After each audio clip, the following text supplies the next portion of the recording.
Greetings, friends. Here's another chapter from The House at Pooh Corner by A.A. Milne. This is the chapter 7, in which Tigger is unbounced. One day, Rabbit and Piglet were sitting outside Pooh's front door, listening to Rabbit, and Pooh was sitting with them. It was a drowsy summer afternoon, and the forest was full of gentle sounds, which all seemed to be saying to Pooh, "Don't listen to Rabbit, listen to me." So he got into a comfortable position for not listening to Rabbit, and from time to time he opened his eyes to say, "Ah," and then closed them again to say, "True." And from time to time, Rabbit said, "You see what I mean, Piglet?" And very earnestly, and Piglet nodded earnestly to show that he did. "In fact," said Rabbit, coming to the end of it at last, "Tigger's getting so bouncy nowadays that it's time we taught him a lesson. Don't you think so, Piglet?" Piglet said that Tigger was very bouncy, and that if they could think of a way of unbouncing him, it would be a very good idea. "Just what I feel," said Rabbit. "What do you say, Pooh?" Pooh opened his eyes with a jerk and said, "Extremely." "Extremely what?" asked Rabbit. "What you are saying," said Pooh. "Undoubtedly." Piglet gave Pooh a stiffening sort of nudge, and Pooh, who felt more and more that he was somewhere else, got up slowly and began to look for himself. "But how shall we do it?" asked Piglet. "What sort of a lesson, Rabbit?"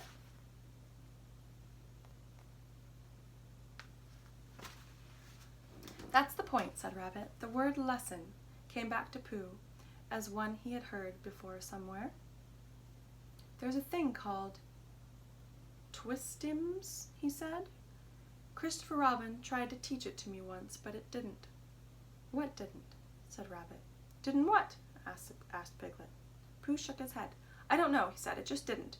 What are we talking about?" "Pooh," said Piglet reproachfully, "haven't you been listening to what Rabbit was saying?" "I listened, but I had a small piece of fluff in my ear. Could you say it again, please, Rabbit?" Rabbit never minded saying things again, so he asked where he should begin from, and when Pooh had said from the moment when the fluff got in his ear, and Rabbit had asked when that was, and Pooh had said he didn't know because he hadn't heard properly, Piglet settled it all by saying that what they were trying to do was, they were just trying to think of a way to get the bounces out of Tigger. Because however much you liked him, you couldn't deny it, he did bounce. "Oh, I see," said Pooh. "There's too much of him," said Rabbit. "That's what it comes to." Pooh tried to think, and all he could think of was something which didn't help at all, so he hummed it very quietly to himself. "If Rabbit was bigger and fatter and stronger, or bigger than Tigger, if Tigger was smaller, then Tigger's bad habit of bouncing at Rabbit would matter no longer if Rabbit was taller." "What was Pooh saying?" asked Rabbit. "Any good?" "No," said Pooh sadly, "no good." "Well, I've got an idea," said Rabbit, "and here it is. We take Tigger for a long explore, somewhere where he's never been, and we lose him there. And next morning we find him again. And, mark my words, he'll be a different Tigger altogether." "Why?" said Pooh. "Because he'll be a humble Tigger. Because he'll be a sad Tigger, a melancholy Tigger, a small and sorry Tigger, and, 'Oh, Rabbit, I am glad to see you, Tigger.' That's why." "Will he be glad to see me and Piglet, too?" "Of course." "That's good," said Pooh. "I should hate him to go on being sad," said Piglet doubtfully. "Tiggers never go on being sad," explained Rabbit. "They get over it with astonishing rapidity. I asked Owl just to make sure, and he said that that's what they always get over it with. But if we can make Tigger feel small and sad just for 5 minutes, we shall have done a good deed." "Would Christopher Robin think so?" asked Piglet. "Yes," said Rabbit. "He'd say, 'You've done a very good deed, Piglet.' I would have done it myself, only I happened to be doing something else. Thank you, Piglet. And Pooh, of course. And Piglet felt very glad about this, and he saw at once that what they were going to do to Tigger was a good thing to do. And as Pooh and Rabbit were doing it with him, it was a thing which even a very small animal could wake up in the morning and be comfortable about doing. So the only question was, where should they lose Tigger? We'll take him to the North Pole, said Rabbit, because it was a very long explore finding it, so it will be a very long explore for Tigger unfinding it again. It was now Pooh's turn to feel very glad, because it was he who had first found the North Pole. And when they got there, Tigger would see a notice which said, "Discovered by Pooh. Pooh found it." And then Tigger would know, which perhaps he didn't know, the sort of bear Pooh was. That sort of bear. So it was arranged that they should start next morning, and that Rabbit, who lived near Kanga, and Roo and Tigger, should now go home and ask Tigger what he was doing tomorrow, because if he wasn't doing anything, what about coming for an explore and getting Pooh and Piglet to come too? And if Tigger said yes, that would be all right, and if he said no, "He won't," said Rabbit. "Leave it to me," and he went off busily. The next day was quite a different day. Instead of being hot and sunny, it was cold and misty. Pooh didn't mind for himself, but when he thought of all the honey the bees wouldn't be making, a cold and misty day always made him feel sorry for them. He said so to Piglet when Piglet came to fetch him, and Piglet said that he wasn't thinking of that so much, but of how cold and miserable it would be being lost all day and night on the top of the forest.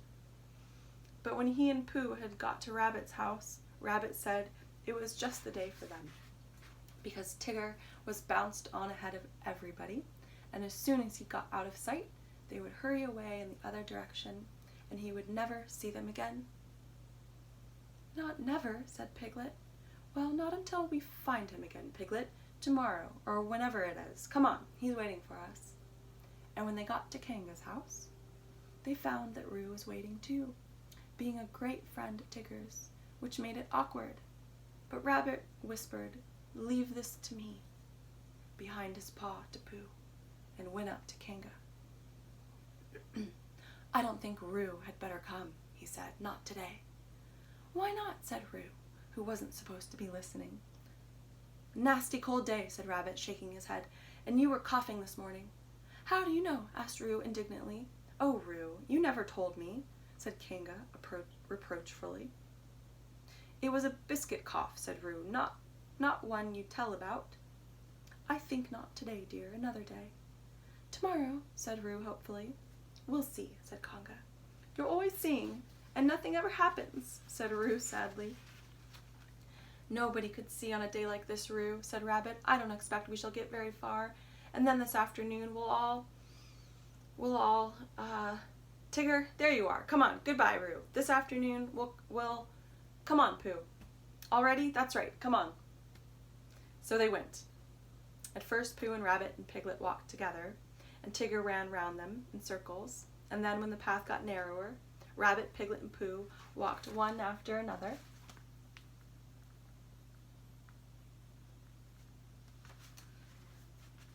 And Tigger ran round them in oblongs, and by, when the gorse got very prickly on each side of the path, Tigger ran up and down in front of them, and sometimes he bounced into Rabbit, and sometimes he didn't.